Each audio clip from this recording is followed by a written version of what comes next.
Hi, warm greetings to all of you. Welcome to BION, a channel where we share knowledge on holistic self-development through books. On the journey of seeking inner peace, we often hear the saying, a strong soul begins with learning to enjoy solitude.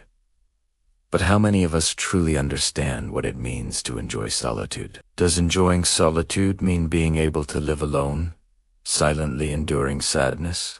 Does it mean rejecting social connections, having few friends, no partner yet, telling ourselves, I'm fine on my own? Or has the idea of enjoying solitude gradually become a trend, one that unintentionally builds an invisible wall separating us from the outside world? The psychologist Sushanzi once said, behind every compulsive, addictive behavior lies the fact that you have not yet resolved your relationship with the world.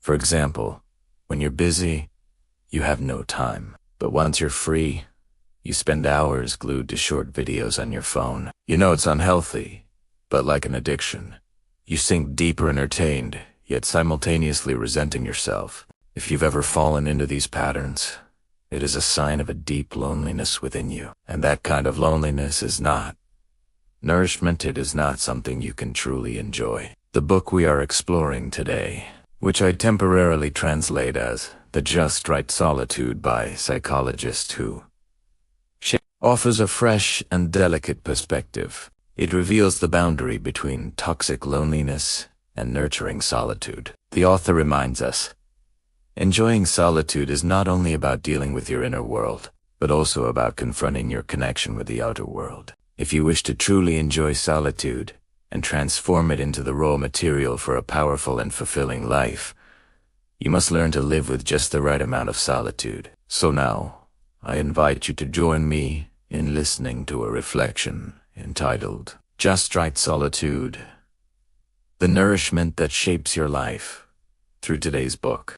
Today, we will revisit our understanding of loneliness and distinguish it from the state of being alone. Most people often interchange these two concepts, but they represent vastly different experiences. Being alone is an external physical state. It's when you are physically by yourself, when no one is around, or when you feel unnoticed by others. For instance, picture yourself at a lively party. Laughter and conversation fill the air, but everyone seems to be part of an established group. You stand at the edge, struggling to find a way into their joyful circle. You yearn for someone to glance your way, to invite you into a conversation, but no one does. In that moment, you are acutely aware of your solitude. You feel alone. It's a similar feeling when you desperately need to share something heavy on your heart. You scroll through your phone's contact list, but as you go through the names, you realize there isn't a single person you can truly call. You are left to navigate your sadness by yourself. That is the essence of being alone. Loneliness, however, is a different matter entirely. It is an internal feeling, a state of the soul. You can be surrounded by people, even be in an intimate relationship, and still feel a profound sense of sorrow because you feel misunderstood. The people around you may be physically present, but they cannot connect with your inner world, your thoughts, or your deepest emotions. The psychologist Carl Jung captured this perfectly when he said, loneliness does not come from having no people about one, but from being unable to communicate the things that seem important to oneself. Imagine you have been in a long-term relationship. Your daily interactions are filled with conversations, but they rarely venture beyond mundane topics like what to eat for dinner, household chores, or plans for the weekend. When you try to share your professional struggles, your ambitious dreams, or a moment of pure joy, your partner listens, but cannot truly connect with the emotions behind your words. They offer practical advice, but fail to grasp the deeper meaning. It is in that gap between sharing and being understood that loneliness begins to grow. In our noisy, bustling modern world, loneliness feels almost inescapable. It doesn't matter how many friends you have on social media or how many gatherings you attend. You can have a loving family and a dedicated partner, yet still feel an emptiness. Deep inside, you might be sitting in a vibrant cafe with friends or surrounded by cheers at a concert. But if you cannot find genuine connection and joy in those moments, the feeling of loneliness will persist. It is a quiet ache that can follow you even into the most crowded rooms. In truth, this experience of loneliness is an inseparable part of the human condition. It is not a flaw or a problem to be solved, but rather a fundamental aspect of our existence. The existential philosopher Martin Heidegger introduced the concept of thrownness to describe this inherent loneliness. He suggested that we are all, in a sense, thrown into the world at birth. From that first moment, we embark on a unique emotional journey that belongs exclusively to us. Each individual is an irreplaceable being with a rich inner life, and it is impossible for anyone else to fully enter that private world and understand it completely. The ancient philosopher Zhuangzi once posed a rhetorical question. "You are not a fish, so how can you know the joy of fish?" This simple line beautifully illustrates a profound existential truth. The presence of others, no matter how loving or close, can never entirely erase the fundamental loneliness that resides within our souls. We are each the sole inhabitants of our own consciousness. In her book, A Room of One's Own, Virginia Woolf wrote about the inner world of an individual, suggesting that every person has a secret room in their heart where no one else is allowed to enter. This inner sanctum is where our truest thoughts, fears, and dreams reside, and it remains uniquely ours. Therefore, loneliness is not only natural, but also inevitable. It is not something we should fear or desperately try to escape.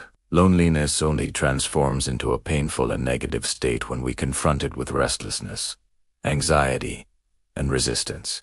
Instead of fighting it, we can learn to embrace it as a space for self-discovery and a reminder of our unique journey through life.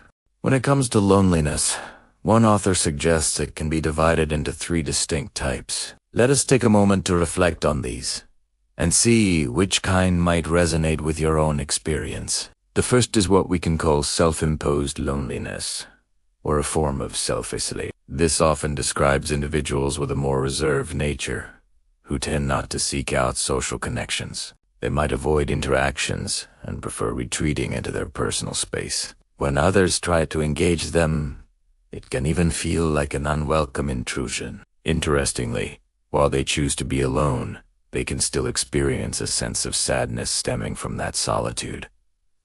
Next, there is passive loneliness. This isn't about deliberately pushing the world away. In fact, you might deeply desire meaningful connections, yet find yourself unable to truly open up and be seen. Your relationships stay at a superficial level, lacking the depth of genuine understanding and resonance you crave. This often leads to feelings of disappointment and a sense of powerlessness in your social life.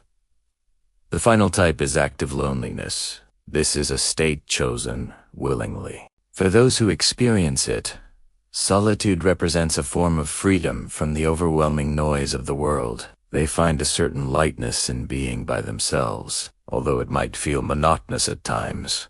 There's no underlying insecurity. They view it as a deliberate choice, a way to sidestep meaningless social obligations, and even a source of profound enjoyment. As one writer beautifully expressed, "How wondrous are the moments of stillness, where we are reborn in the very solitude of our own being." As we consider these 3 forms of loneliness, a deeper pattern emerges. Self-imposed loneliness often hides a detachment from the world, a detachment that may be rooted in a need for safety and a desire to avoid potential pain. Passive loneliness, on the other hand, reveals a profound yearning for validation and to be truly understood within our relationships. Finally, for those who embrace active loneliness, their ability to find joy in solitude, even elevated to a refined state of being, comes down to their mindset and inner freedom. Those who embrace active loneliness often know how to manage themselves, so they are no longer afraid of or suffering from loneliness. Meanwhile, others may remain trapped in self-imposed or passive loneliness if they do not understand the deeper psychology behind their behaviors. If they only listen to encouragement like just enjoy being alone, they will continue to carry negative loneliness in their hearts, unable to break free from that endless cycle. One of the first behaviors that makes people fear loneliness is hiding behind masks. Like comedians who make the whole world laugh, yet often cry when they're alone. Many people live behind such masks. I have often witnessed supermoms who strive to be ideal figures in everyone's eyes. A perfect mother, a devoted wife, and an outstanding employee. But behind that strong appearance is a soul exhausted, who, every night after everyone sleeps, is overwhelmed by loneliness in the quiet kitchen. Or consider those who are always cheerful, the life of every party, making others laugh. But when they return home, they sit silently for hours, mindlessly scrolling their phones. Or the good children and star students, always achieving high grades and being the pride of their families. Because they feared disappointing their parents or being judged by peers, they never reveal their discontent with their chosen field of study. They force themselves to study diligently, yet deep inside they feel like soulless machines. There are also people with stable careers and happy families, yet behind their perfect facade, they dare not admit they are trapped in painful emotional lives. Out of fear of social judgment, they continue to play the roles of the perfect husband or happy wife. And so many other masks exist. People suppress their true emotions just to meet the expectations of the outside world. Psychologist Carl Jung once said, "We cannot shine by constantly rejecting our own darkness." When you strive to appear perfect in society's eyes, to always maintain an image while fearing rejection and hurt, you gradually become a stranger to yourself, and that is why you fear loneliness, because you cannot abandon your performance. You need an audience to watch your act. But if even you become estranged from yourself, how could anyone else truly understand or connect with you? When you hide your true self, loneliness no longer serves as a space for reflection and healing. It becomes an invisible prison that leaves you lost in your own life. The second behavior that intensifies the fear of loneliness is treating the world as a battlefield without rest. Psychologist Alfred Adler once said, "Everyone wants to feel superior. But when that desire is distorted into a competitive race to win, it becomes a fortress that blocks authentic connection. People become obsessed with proving right or wrong, fighting for victory, and treating others as opponents to overcome, forgetting that in the struggle to surpass others, they lose themselves." Adler also pointed out a paradox. The flip side of superiority is inferiority. In other words, the more someone tries to feel superior by comparing themselves to others, the more inferiority they carry inside. Those trapped in this vicious cycle ultimately only find loneliness. They become their own enemies, unable to stop for fear of being left behind. How, then, can they harmonize with the world when they see it as an adversary? How can they truly experience love when they are always calculating gains and losses? For these weary competitors, loneliness will always remain painful. The third behavior is narcissism, overvaluing oneself. Psychologist Donald Winnicott explained that narcissistic individuals often live with a false self, a self layered with protective shells, built upon external expectations. Because of this, their relationships remain superficial, lacking genuine connection. There are three forms of narcissism in relationships that we often see. First is parallel narcissism, where people assume others should be like them. They want others to change to match their standards, but are unwilling to change themselves. They impose their expectations on others, and when no similarity is found, relationships become difficult to sustain. Second is exaggerated narcissism, which describes people who love to boast about themselves to impress others. For example, someone who constantly posts photos with celebrities to showcase their status, even if there is no real connection. They build an image of importance based on associations rather than their own merits. Finally, there is idealized narcissism. This is when people act according to their idealized self-image rather than from authentic inner motives. For instance, carefully editing photos and posting seemingly perfect moments on social media, luxurious trips, beautiful meals, or profound status updates. They do this not because they genuinely enjoy those experiences, but because they want to present themselves as living an exciting and flawless life. The more we chase after this shiny facade, the further we stray from our true essence. All three forms of narcissism only deepen loneliness and suffering, as they revolve solely around self-glorification, without fostering genuine connection with oneself or others. The final behavior that causes suffering and loneliness is constant self-sacrifice for others. Such people often push their true needs and feelings deep into the subconscious, turning it into a vault of suppressed desires. For instance, a mother who always gives the best food to her children, but never admits she also wants to taste it. Or someone who believes that love equals sacrifice, tolerating everything their partner does, even when deep down they cannot truly accept it. Gradually, they lose connection with their authentic selves. Moreover, a self-sacrificing person often plays the role of the giver, always helping without expecting anything in return. But in reality, this is not unconditional giving. It hides the expectation of recognition.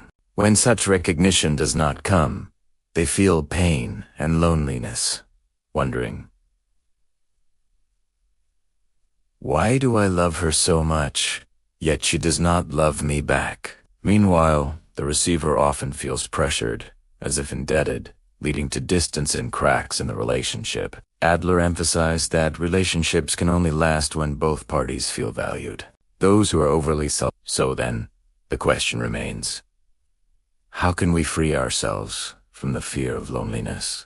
Is loneliness a strength or a burden? It all depends on whether you can keep yourself in a state of enough loneliness.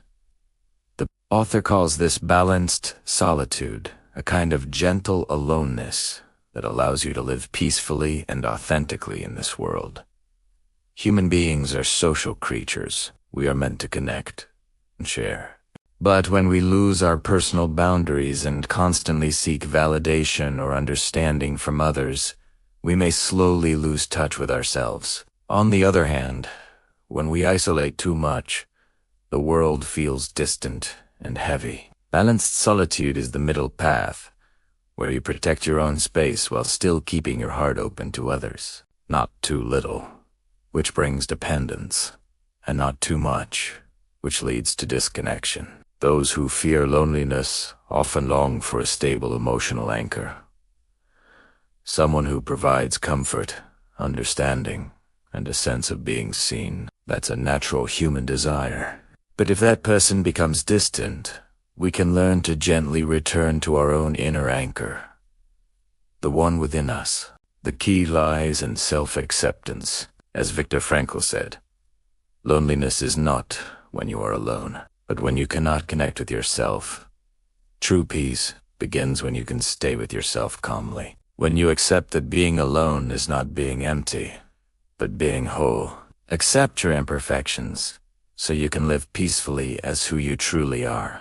When you stop comparing yourself with others or seeking constant approval, serenity naturally arises. When you no longer fear rejection, you find rest within your own presence. And once you accept yourself, you also become more accepting of others. As researcher Brené Brown said, we cannot truly connect with others unless we are willing to show up as our authentic selves. When you drop the masks and live truthfully, you will begin to see who truly belongs in your life and which relationships no longer align with your growth. You stop chasing meaningless connections and start nurturing the genuine ones.